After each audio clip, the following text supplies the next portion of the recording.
alhamdulillahi rabbil alamin waliy saalihiina wala udwaana illa ala alzalimin wa sallallahu wa sallama ala abdihi wa rasulihi nabiyina muhammad wa ala alihi wa sahbihi ajmain subhanaka la ilma lana illa ma allamtana innaka anta alalimu alhakim allahuma allimna ma yanfauna wa anfana bima allamtana wa zidna ilma. mbokk yi assalaamu aleykum wa rahmatullah. benn commentaire bu ndaw rek ci xew-xew bi nga xam ni amoon na keroog dimanche dañ daje woon fële ci Grand Théâtre. am na ci yenn jeunes yoo xam ne yenn mbokk yoo xam ne xam nañ leen xam seen féete ak seen ay point de vue ak yàgg bu ñu yàgg di dal ci borom xam-xam yi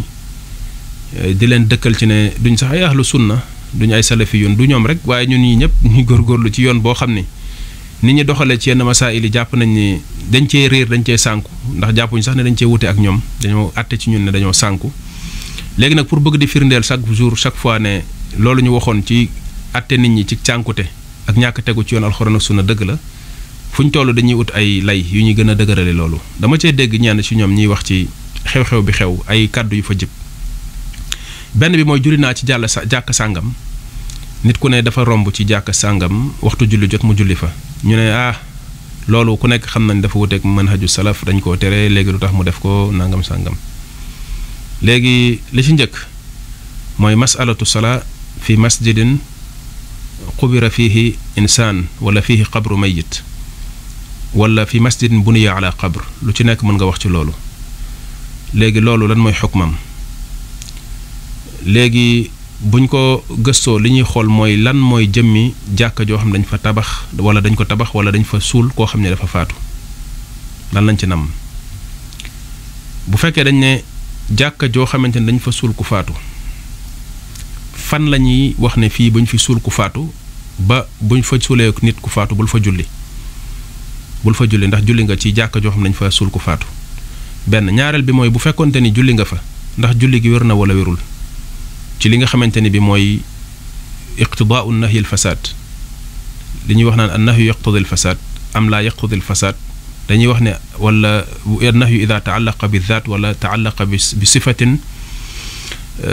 min sifaati daat loolu nekk masala xilaafiya inda ahli al usul ci li ñu tuddee alsalaatu fi l ard al maxsuuba wala fi daari al maxsuuba am na xilaaf am na uute masala boobu am na uute ak alsalaatu bi imaamatin maxsuuba wa hakada. léegi loolu bu fekkente ne dañoo njëkk a gëstu masala bu njëkk bi dañuy wax ne bu fekkente ni du enceinte bi nga xam ne fa la ñuy jullee muy carré bi nga xam ne fa la ñuy jullee fi imaam bi di taxaw ak fi musalluuna yi di taxaw fa la xabru bi nekk mais dafa nekk ci benn xijr muy benn néeg boo xam ne dafa dend ak jàkka ji mënoo wax ne jàkka ji dafa am xabru dañ fay jullee wa kenn des fa jullee ndax néeg boobu nga xam ne muttasilun bil masjid wal musal makaanu alladi yusalla fihi laa yakunu lahu xukmul masjid néeg boobu nga xam ne dafa taqaloog moom néeg boobu même bu fekkee dafa am bunt bu sar jëm si jàkka ji mu taqaloog moom du am attewu jàkka ji boo fa duggee doo def taxiyatul masjid. dalilam mooy xijru Aïcha ak xujuraat yi nga xamante ne ñoo waroon jàkka yonent bi alayhi salaatu wasalaam. xijru Aïcha yonent bi alayhi salaatu wasalaam daaw fa def taxiyatul masjid joxu ko woon atte jàkka. li ko gën a firndeel mooy bi suñu borom subhaanahu wa taala waxee ne yaa ayyuha alladina amanu laa taqrabu salaata wa antum sukara xatta taalamu ma taquluun wala junuban illa abiri sabil xatta taxtasilu. bi mu teree jullit ñi ñuy julli fekk ne boobu araamalaguñu woon sàngara jël naan nañ sàngara ba mu tàggale leen ak seen sago mu tere leen ñuy julli waaye tere leen tamit ñuy dem ci bërëb yi nga xam ne fañ fay jullee muy mawaadiu salaa ñu fay dem di fa toog fekk ne ñi ngi am janaaba ñi ngi am tojal gu mag gi nga xam ne mooy tax ñu war a sangooguñu mu ne bu leen fa toog lu dul ngeen di romb illaa abiri sabilin mooy illaa uburan lu dul na ngeen di romb wala illaa mururan. ndax ci jamono yonente bi alayhi salatu wasalaam seen kër yi néeg yi dafa taqaloon ak jàkka ji am ay buntu yoo xam ne bu ñu musaan a génn dañuy jaar ci jàkka ji dem loolu moo tax laata muy faatu mu toog ci minbar bi ne bu leen bàyyi benn buntu yi nga xam ne ñoo sar ci jàkka ji lu dul ne fatt ngeen ko ba mu des buntu Abu Bakar noonu la ko waxee woon. ñenn ñi nee nañ loolu bokk na ci imaat junj yi nga xam ne te ku mel ne al imaam Abu Muhammad ibn Hazm ci al ihkaam muy téeram bu màgg boobu mu def ci usulul fiqh junj bokk na ci addila yi mu indi ci wane ne istixlaaf boobu noonu dafay wane ne yonente bi alayhi salaam nassa ala xilaafati Abi Bakar mooy dafa wax ne Abu Bakar mooy nekk xalifa ginnaawam loolu bokk na ci tegtal yi mu jëfandikoo ci santaane bi mu santaane ñu tëj buntu yooyu ba mu des bu Abu Bakr. benn bis nekk na ci jàkka ji wala mu nekk ci néeg bi ñaari déggin la am mu wax Aïcha ne ko naawili ni alxumra min al masjid.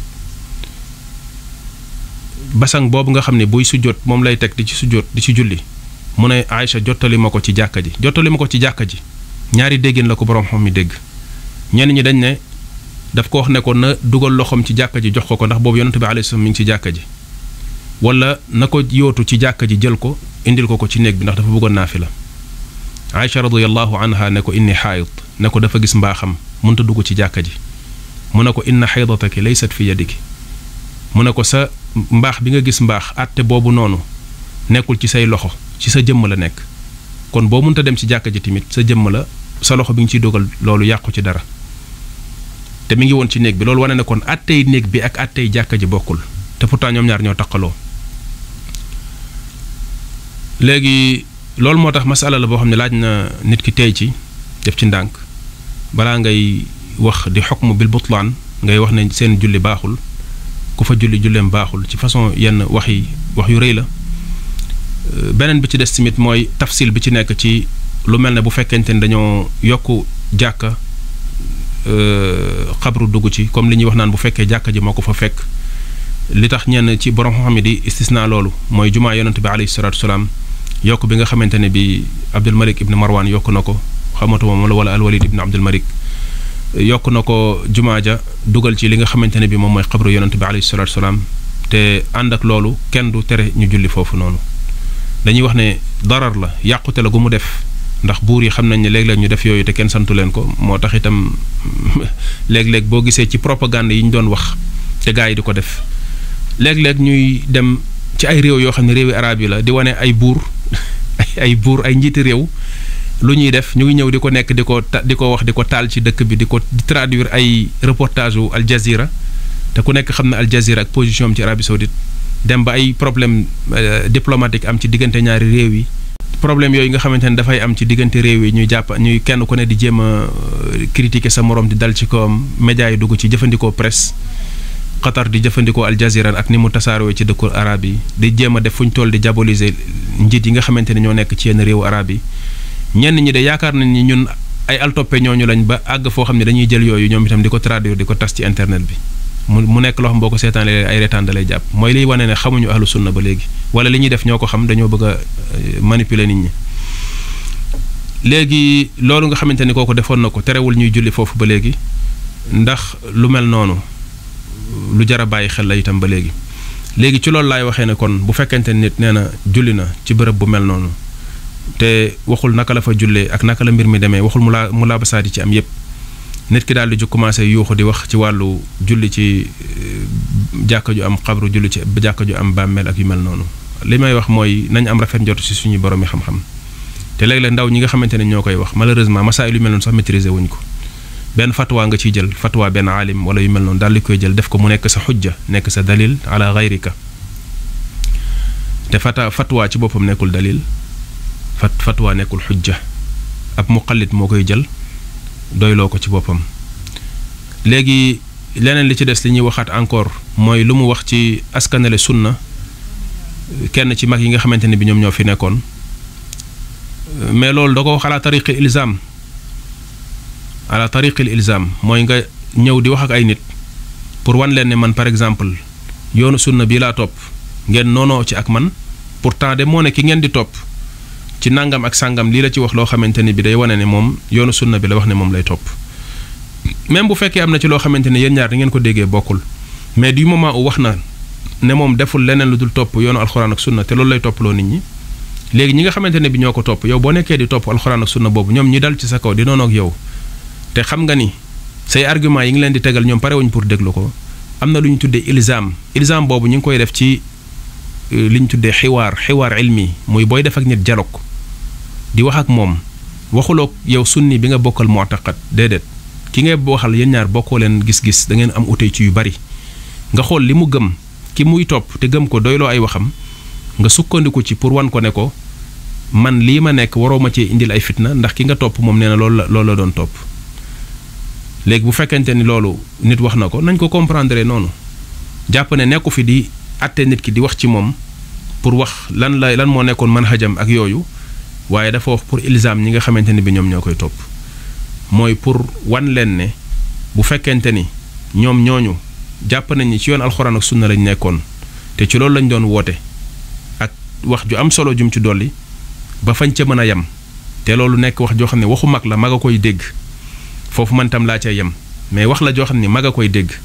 mais comme am na ci gars yi ñoo xamante ni bi ñoom loo wax ñu xëpp ci suuf bëgg nañ kut ko kut yàq sa der yàq sa image léegi dañuy daal di jël wax jooju commencé tasaare ko di indi ay jeexi jaaxa ci bopp ndaw ñi mais nañ def ndànk voilà nañ def ndànk fi kenn nekku fi di tazkiye kenn ñun suñu yoon suñu manhaj suñu tariqa dafa leer xattuna xattul qur'ani wa sunna te li ñuy jànkonteel ci ay fitna moom la ñuy jànkonteel bu fi leneen nekkoon kon coow li fi am ba ñuy daje dimanche du am nañu delloo siwaat suñu xel au contraire bu fekkente ne yow da nga ni sunni nga salafi nga nekk ak say mbokki ahlu sunna fii ci Sénégal ñu leen di fitnaal di leen bundu xatal te ña leen koy defal xam nga fan lañ bokk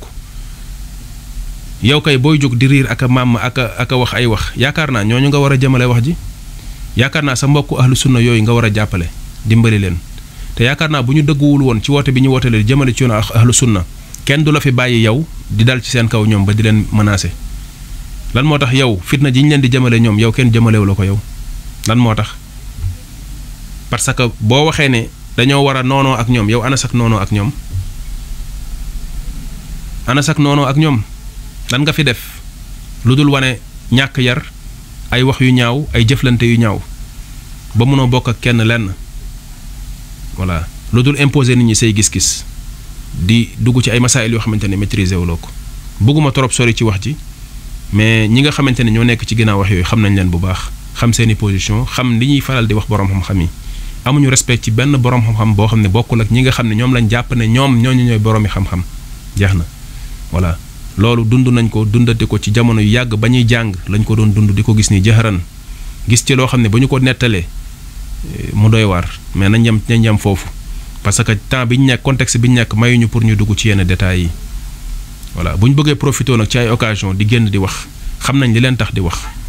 ay nit lañ yoo xam ne waxuñu ak objectivité dañuy wax juste pour indi ay jeexi jaaxa parce que am nañ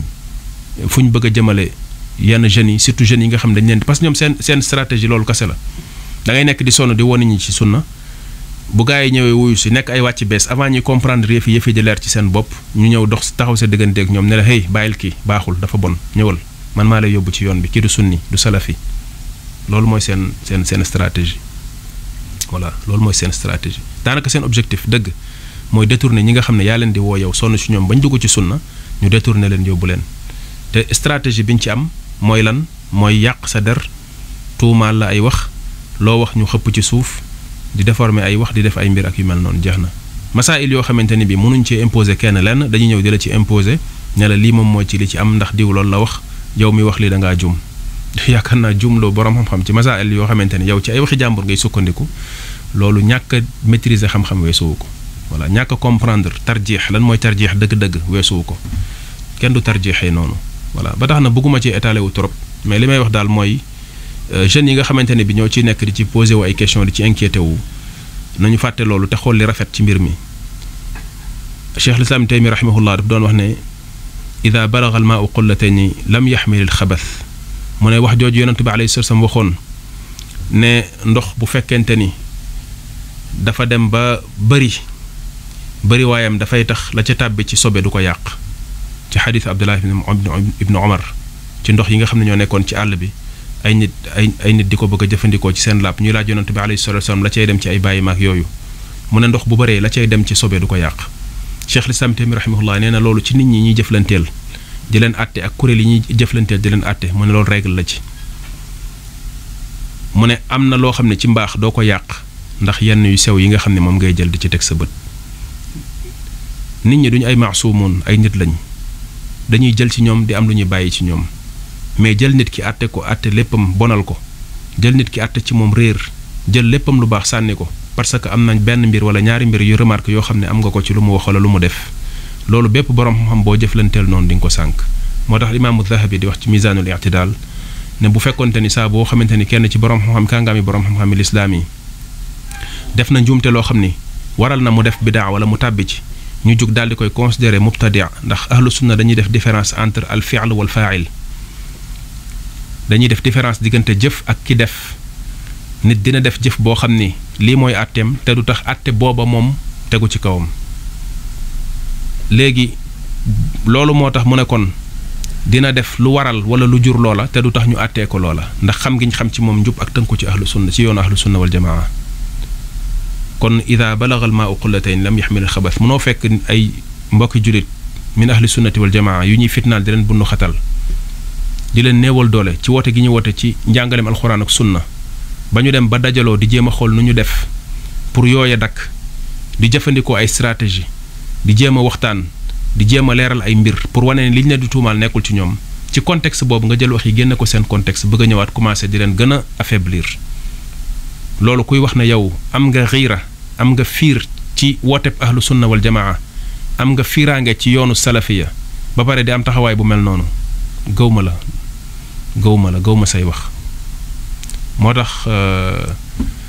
mi ngi noonu daal ala kulli xaal bëgguma cee gën a taxaw étalé ci am na ay waxtaan yu yàgg yoo xam ne def nañ ko ci ku mu intéressé ci mbokk yi mën nga cee dellu hada wallahu aalam wa sallallahu wa sallama ala abdihi wa rasulihi nabiyina muhammad wa ala alihi wa sahbihi ajmain wassalaamu aleykum wa rahmatullah